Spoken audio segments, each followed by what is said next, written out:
கோர்ட்டில் வந்து அவங்க வந்து பெயில் அப்ளிகேஷன் போட்டிருந்தாங்க. நாங்கள் வந்து அதுக்கு அப்ஜெக்ஷன் தெரிவிச்சிருந்தோம். நீதிமன்றம் வந்து இருதரப்பு வாதங்களையும் இன்னைக்கு காலையில் விசாரித்தாங்க. விசாரிச்சுட்டு இப்போ மாலை வந்து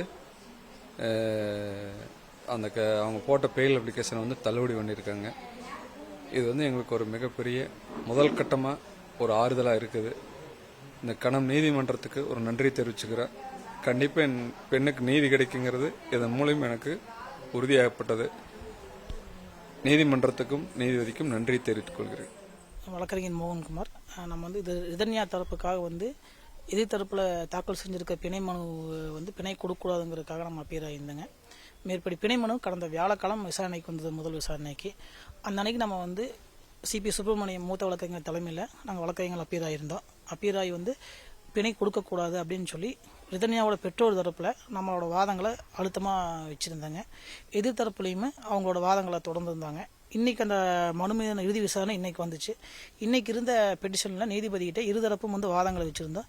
மேற்படி வாதங்களை கேட்ட நீதிபதி மேற்படி பிணை மனுவை தள்ளுபடி செய்தியுமே நாங்கள் தாக்கல் செய்த இடையீட்டு மனு இன்டர்வியூனர் பெட்டிஷன் அலோவ் பண்ணி இன்றைக்கி உத்தரவிட்டிருக்காரு. இது தொடர்பான ஃபர்தர் டீட்டெயில்ஸ் வந்து நாளைக்கு ஃபுல் ஆர்டர் அப்டேட் ஆனால் தெரியுங்க. பிளே ஸ்டோர் மற்றும் ஆப் ஸ்டோரில் இருந்து பாலிமர் செயலியை QR கோடு மூலம் பதிவிறக்கம் செய்யுங்கள். செய்திகளை உடனுக்குடன் பெறுங்கள்.